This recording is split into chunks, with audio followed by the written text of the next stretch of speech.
യോസേഫിനോടുകൂടെ യഹോവ യോസേഫിനോടുകൂടെ ഉണ്ടായിരുന്നുകൊണ്ട് അവൻ കൃതാർത്ഥനായി. The Lord was with Joseph. യഹോവ യോസേഫിനോട് കൂടെ ഉണ്ടായിരുന്നു. ഇനി എന്റെ സാറ് നോക്കുക, 3-ാം വാക്യം.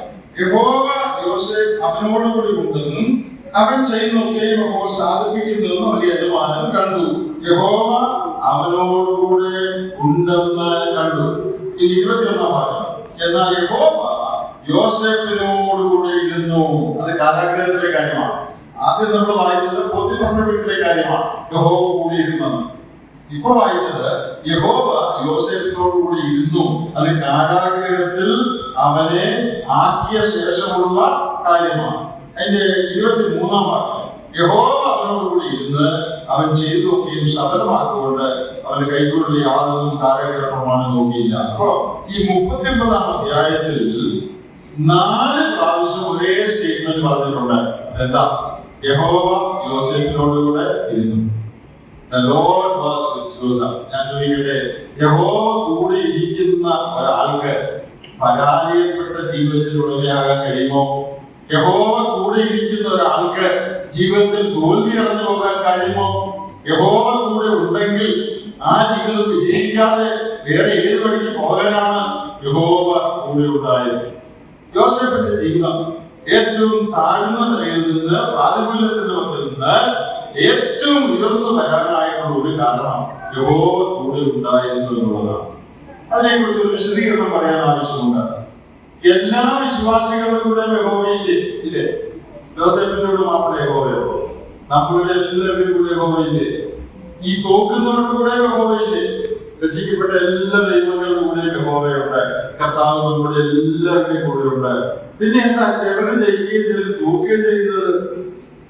വിശ്വാസികളുടെ എല്ലാവരും കൂടെ യഹോവയുണ്ട്. പിന്നെന്താ ചില വിശ്വാസികൾ ജീവിതത്തിൽ തകർന്നു പോകുന്നത്, അവരുടെ ജീവിതം പ്രയോജനമില്ലാതായിരുന്നത്? അപ്പോൾ യഹോവ കൂടെ ഇരിക്കുക എന്ന് പറയുന്നത് കേവലം ഒരു സ്റ്റേറ്റ്മെന്റ് മാത്രമല്ല, അനുഭവത്തിന്റെ ഒരു കാര്യമാണ്. യഹോവയുടെ സാന്നിധ്യം അനുഭവിച്ച് ജീവിക്കുന്ന ഒരനുഭവമായി, ഒരു ജീവിതമായി നമ്മുടെ ജീവിതം തീരണം. എങ്കിലേ യഹോവ കൂടെ ഉണ്ടെന്നുള്ളതിന് പ്രയോജനം ഉണ്ടാകും. ഞാൻ ഒന്നുകൂടെ പറയട്ടെ, രക്ഷിക്കപ്പെട്ട എല്ലാവരുടെയും കൂടെ യഹോവയുണ്ട്, കർത്താവുണ്ട്, നമ്മളെല്ലാവരുടെയും കൂടെ ഉണ്ട്. പക്ഷെ അതുകൊണ്ട് ജീവിതം വിജയിക്കണമെന്നില്ല. യഹോവയുടെ സാന്നിധ്യം, കർത്താവിന്റെ സാന്നിധ്യം ജീവിതത്തിൽ ബോധപൂർവമായി തിരിച്ചറിഞ്ഞ് ആ സാന്നിധ്യ ബോധത്തിൽ ജീവിക്കുന്നവരാണ് ജീവിതത്തിൽ വിജയിക്കുന്നത്. You should have an experiential knowledge of God's presence. ദൈവ സാന്നിധ്യത്തിന്റെ അനുഭവപരമായ അറിവ് നമുക്കുണ്ടായിരിക്കണം. We should live in the conscious presence of God. കർത്താവ് എന്നോടുകൂടെ ഉണ്ട് എന്നുള്ള ആ ബോധ്യത്തിൽ വേണം ഓരോ നിമിഷവും ജീവിക്കുക. യഹോവ കൂടെ ഉണ്ടെന്ന് പറഞ്ഞിട്ട് കാര്യമില്ല. യഹോവ എല്ലാവരുടെയും കൂടെ ഉണ്ട്, എല്ലാ ദൈവങ്ങളുടെയും കൂടെ ഉണ്ട്. എന്നാൽ യഹോവ കൂടെ ഉണ്ട് എന്നുള്ള ബോധ്യത്തിൽ ആ ദൈവ സാന്നിധ്യം അനുഭവിച്ചുകൊണ്ട് ആ ദൈവ സാന്നിധ്യത്തിന്റെ ബോധപൂർവമായ അനുഭവത്തിൽ വേണം നാം ജീവിക്കുക. യോസേഫ് അങ്ങനെ ജീവിച്ചു വരുത്തരാണ്. അതുകൊണ്ടാണ് യോസേഫിന്റെ ജീവിതത്തിൽ ഇത്രേ പ്രാതികൂല്യം ഉണ്ടായിരുന്നിട്ടും അവൻ ജയിക്കാനിടയാണ്. Joseph experienced or sensed God's conscious presence in his life, and he had experiential knowledge of God's presence. ദൈവ സാന്നിധ്യം അനുനിമിഷം അനുഭവിച്ചുകൊണ്ട് ബോധപൂർവമായ ദൈവ സാന്നിധ്യത്തിൽ അനുഭവശുദ്ധ ദൈവത്തിന്റെ സാന്നിധ്യത്തെ അറിഞ്ഞ് ജീവിച്ച ഒരാളായിരുന്നു യോസേഫ്. അവന്റെ ജീവിതം പരാജയപ്പെടാനായിട്ട് സാധിക്കില്ല. യഹോവ കൂടെ ഉണ്ടായിരുന്നു നമ്മൾ വായിക്കുന്നത് അവൻ കൃതാർത്ഥനായെന്നാണ്. അതിന്റെ 2ാം വാക്യം ഞാൻ അതിശയിച്ചിട്ടുണ്ട് ഈ വാക്യത്തിൽ. കൃതാർത്ഥനാകാൻ എന്തെങ്കിലും കാര്യം യോസേഫിന്റെ ജീവിതത്തിലുണ്ടോ? നിങ്ങളൊന്ന് പറഞ്ഞേ. യോസേഫ് അടിമയായിട്ട് പോത്തിഫറിന്റെ വീട്ടിൽ വേലയ്ക്കിരിക്കുക. അവൻ കൃതാർത്ഥനാണ്. ഇവിടെ സകല ആനുകൂല്യം ഉണ്ടായിട്ടും നമ്മൾ കൃതാർത്ഥരല്ലേ? എല്ലാ ആനുകൂല്യം ഉണ്ടായിട്ടും കാശുണ്ട്, മക്കളുണ്ട്, വീടുണ്ട്, കാറുണ്ട്, എന്നാലും കൃതാർത്ഥരല്ല മനുഷ്യരെ. പിന്നെയും പരാതിയാണ്. എന്നാൽ ഇവിടെ കൃതാർത്ഥനാകാൻ മാനുഷികമായി ഒറ്റ കാരണം പോലും യോസേഫിനില്ല. അപ്പനമ്മ കൂടെ ഉണ്ടോ? ഇല്ല. സഹോദരന്മാർ കൂടെ ഉണ്ടോ? ഇല്ല. കൂടെ ഇല്ലെന്ന് മാത്രമല്ല, അത് കൊല്ലം പരിപാടി ഇട്ടിരിക്കുക. പിന്നെ ഇപ്പോ ആരാണവൻ? ഇപ്പൊ അവൻ അടിമയാണ്. സ്വന്തം ദേശത്തു നിന്ന് വേറൊരു ദേശത്ത് ആരും അറിഞ്ഞുകൂടാത്ത ഒരു സ്ഥലത്ത് അവനെ കാശിന് വിറ്റിരിക്കുകയാണ് അടിമയായിട്ട്.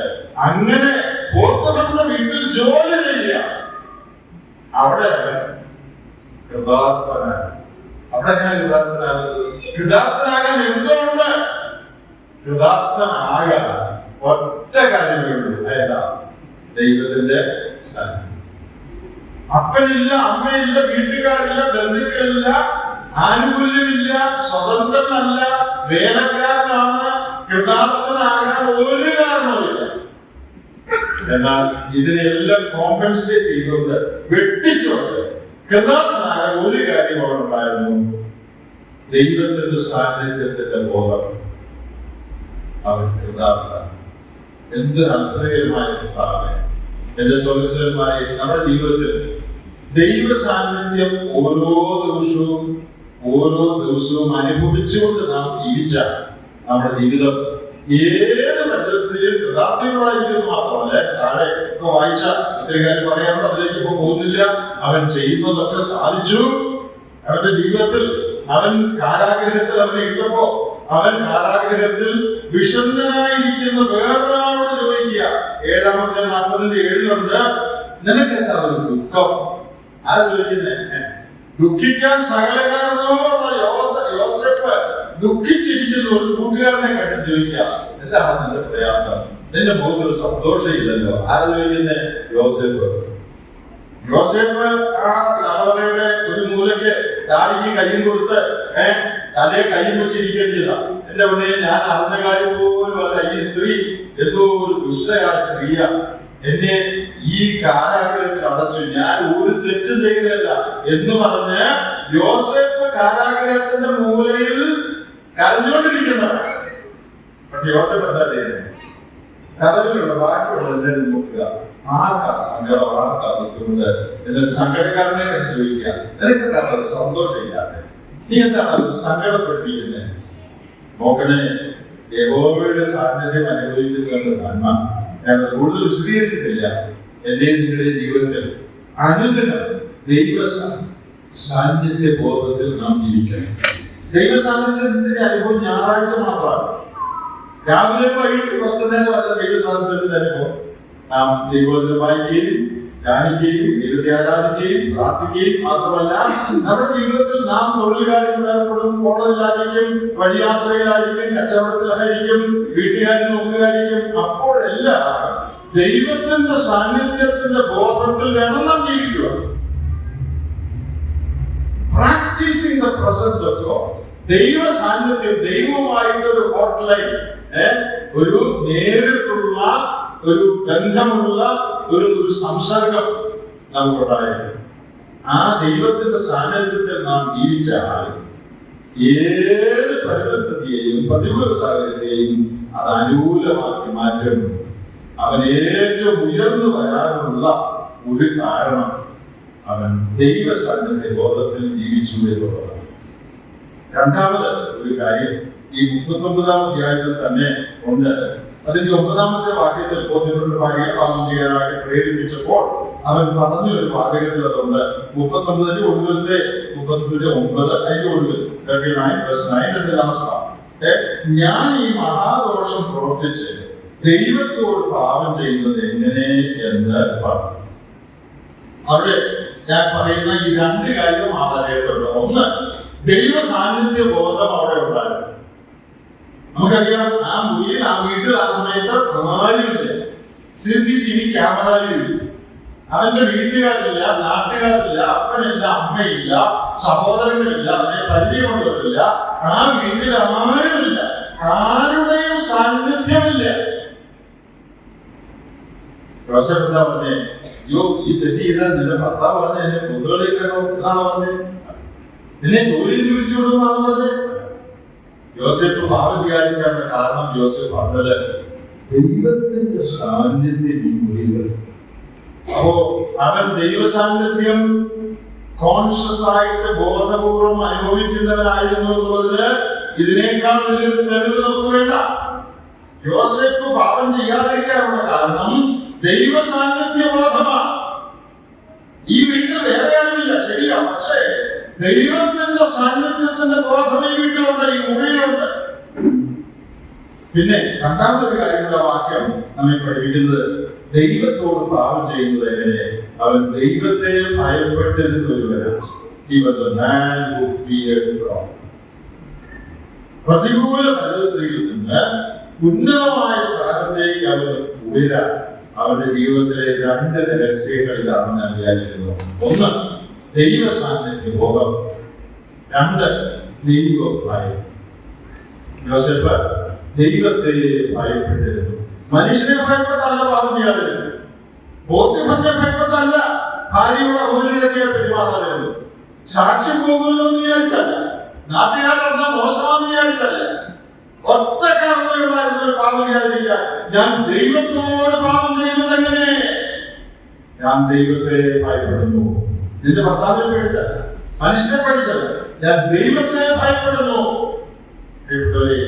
ദൈവത്തെ ഭയപ്പെടുന്ന ഒരു മനുഷ്യൻ തന്റെ ജീവിതത്തിന്റെ എല്ലാ മേഖലകളെയും വിശുദ്ധമായി സൂക്ഷിക്കും. ദൈവത്തെ ഭയപ്പെടാതെ മനുഷ്യനെ ഭയപ്പെട്ട് നന്നായിരിക്കുന്ന ഒരുത്തൻ പുതുപ്പള്ളിയിലായിരിക്കുന്നു, നല്ല ജീവിതമായിരിക്കും. എന്നാൽ അവനെ വിശ്വാസികളുമില്ല, നാട്ടുകാരുമില്ല, വീട്ടുകാരും ഇല്ലാത്തവർക്ക് കൊണ്ട് വിട്ടാൽ അവന്റെ ജീവിതം മാറും. എന്താ കാര്യം? അവിടെ പുതുപ്പള്ളിക്കാരുമില്ല, സഭയുമില്ല, വിശ്വാസികളുമില്ല, തെറ്റ് ചെയ്താൽ അറിയാൻ ആരുമില്ല. അങ്ങനെയുള്ളത് കൊണ്ടുവിട്ടാൽ അവന്റെ ജീവിതം വേറെ ആയിരിക്കും. എന്നാൽ ദൈവത്തെ ഭയപ്പെടുന്നവരാണെങ്കിൽ ലോകത്തിൽ ഏത് മൂലയിൽ കൊണ്ടിട്ടാലും പുതുപ്പള്ളി സഭയിൽ എങ്ങനെ ജീവിക്കുമോ അങ്ങനെ തന്നെ അവർ അവിടെ ജീവിക്കും. എന്താ കാര്യം? ദൈവം അവിടെ ഉണ്ട്.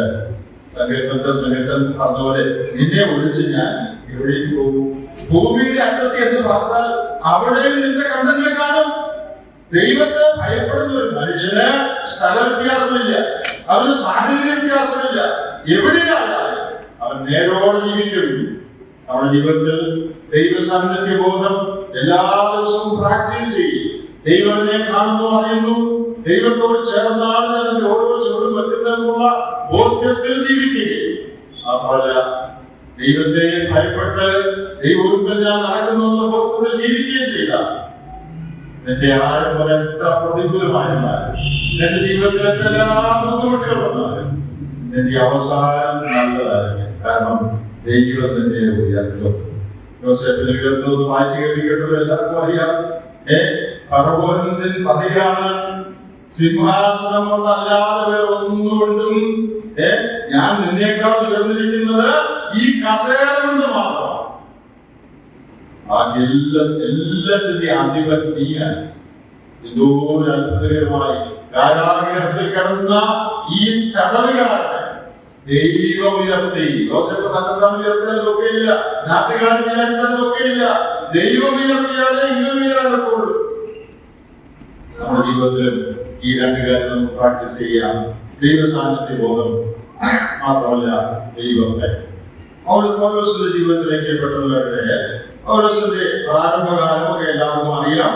ഞാൻ അതിനെ കുറിച്ച് മുമ്പിൽ പറഞ്ഞു. ഇവരെ പോലെ ക്രിസ്തു വിരോധിയായി അല്ലെങ്കിൽ ക്രൈസ്തവ മാർഗത്തിന് ദോഷം ചെയ്ത വേറെ ഒരാള് ഇല്ല എന്ന് തന്നെ പറയാം. അങ്ങനെയുള്ള ഒരാളായ അവൻ ആ അവസ്ഥയിൽ സഭയെ ഉപദ്രവിച്ചു. പിന്നെ സ്ത്രീകളെയും വീടുതോറും നിന്ന് പുരുഷന്മാരെയും സ്ത്രീകളെയും പിടിച്ചെടുത്ത് തടവിലേൽപ്പിച്ച് സഭയെ മുടിച്ചു വന്നു. അതിന് വിശദീകരിക്കേണ്ടത് കുലയും ഭീഷണിയും വിശ്വസിച്ചുകൊണ്ട് ശ്വസിക്കുന്നത് തന്നെ കുല ഭീഷണി. അതാണ് നമ്മുടെ ശ്വാസോച്ഛ്വാസം. കുല ഭീഷണി, കുല ഭീഷണി, ഇതാണ് സഭയുടെ ശ്വാസോച്ഛ്വാസം. അങ്ങനെ ജീവിച്ച മനുഷ്യനാണ്. അവനെയാണ് മുമ്പേ പറഞ്ഞതുപോലെ ക്രൈസ്തവ സഭയുടെ ഏറ്റവും വലിയ അപ്രസ്തനായിട്ട് ദൈവീകരിച്ചത്. അവന്റെ ജീവിതത്തിൽ നിന്ന് രണ്ട് കാര്യങ്ങൾ പെട്ടെന്ന് ഓർമ്മിക്കാൻ ആഗ്രഹിക്കുന്നത്. പ്രവൃത്തികളുടെ 26-ാം അധ്യായത്തിന്റെ 19-ാമത്തെ വാക്യത്തിൽ താൻ തന്നെ പറയുന്ന ഒരു കാര്യമുണ്ട്. അതിന്റെ സാക്ഷ്യമായിട്ട് തന്നെ താൻ പറയുകയാണ്. Acts 26 and verse 19. അവിടെ അഗ്രിപ്പ രാജാവിനോട് പറയുമ്പോൾ കാര്യം പറഞ്ഞിട്ടുണ്ട്. ഒരു കാര്യം മാത്രം എടുത്തു പറയാണ്.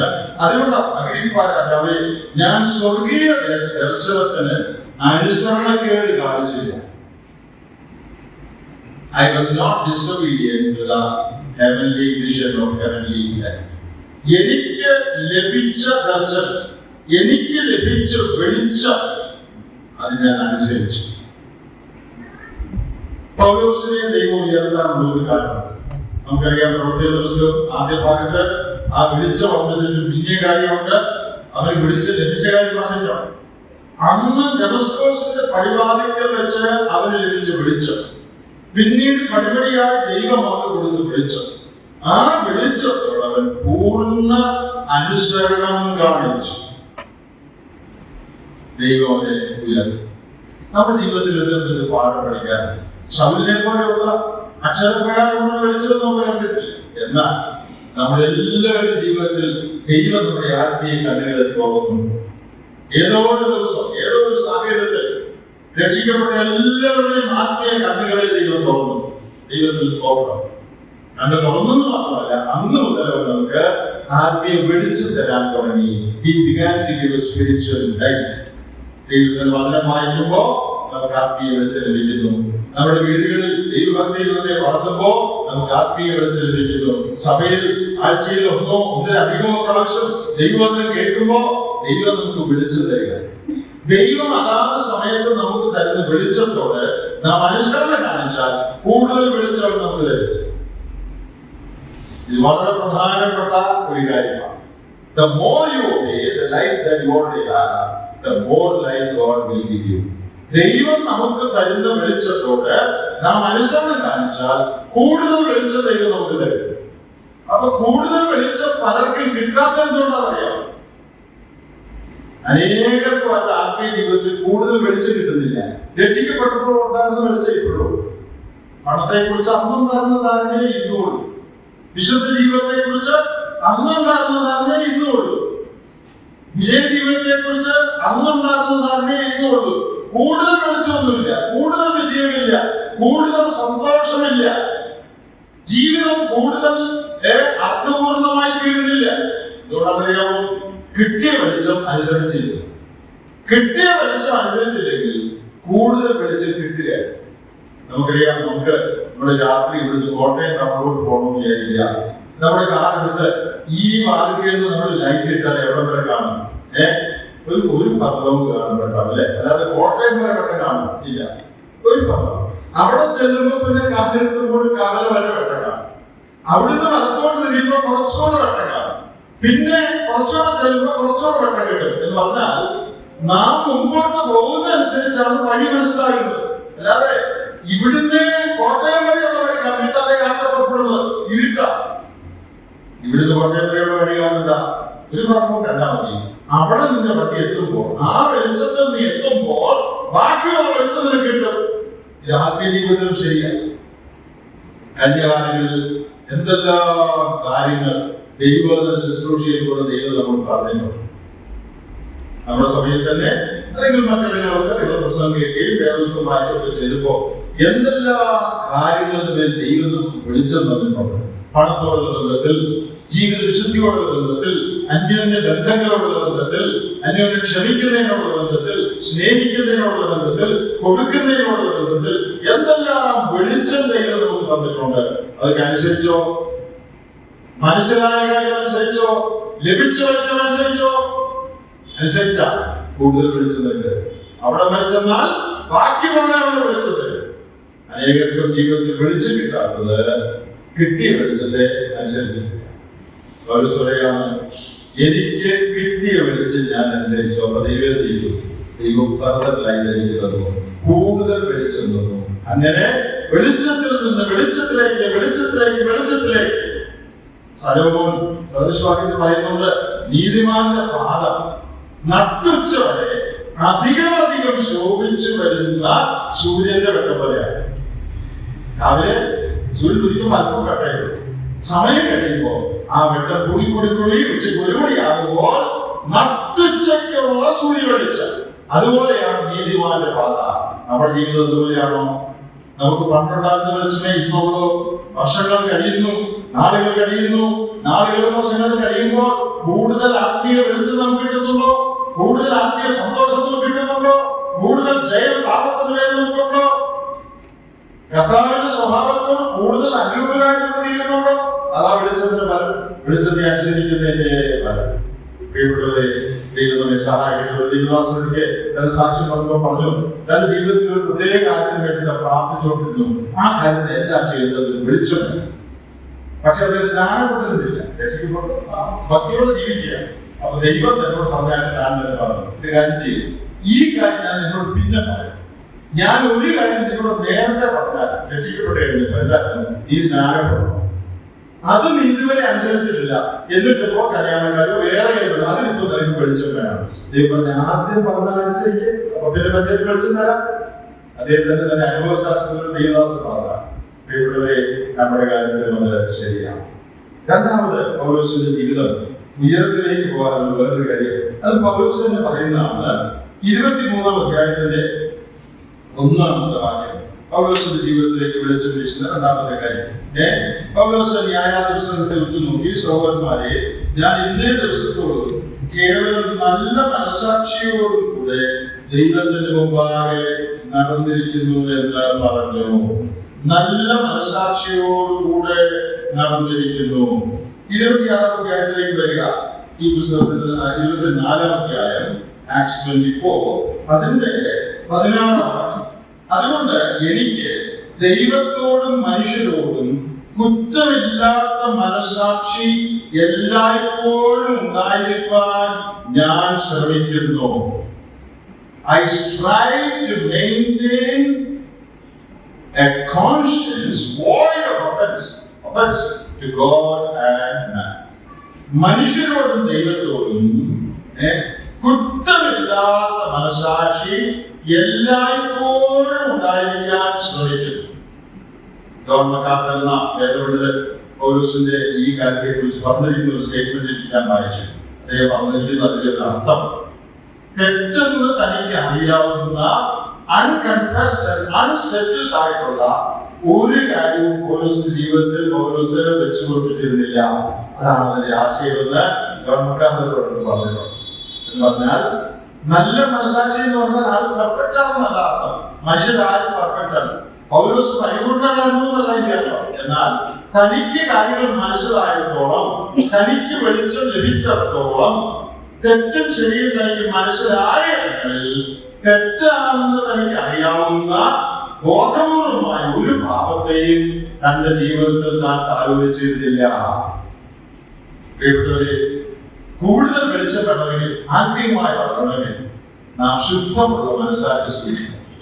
എന്ന് പറഞ്ഞാൽ തെറ്റും ശരിയും നമുക്ക് മനസ്സിലായിട്ടുള്ള കാര്യങ്ങളിൽ ദൈവോത്പാദനം നമുക്ക് ബോധമുണ്ടല്ലോ, നമ്മുടെ ഉള്ളിൽ പരിശുദ്ധാത്മാവുണ്ടല്ലോ. ആ പരിശുദ്ധാത്മാവ് നമുക്ക് നൽകുന്ന ബോധം, ആ ബോധം അനുസരിച്ച് നേരെന്ന് അറിയാവുന്ന കാര്യങ്ങൾ ചെയ്തുകൊണ്ട് വേണം ജീവിക്കാൻ.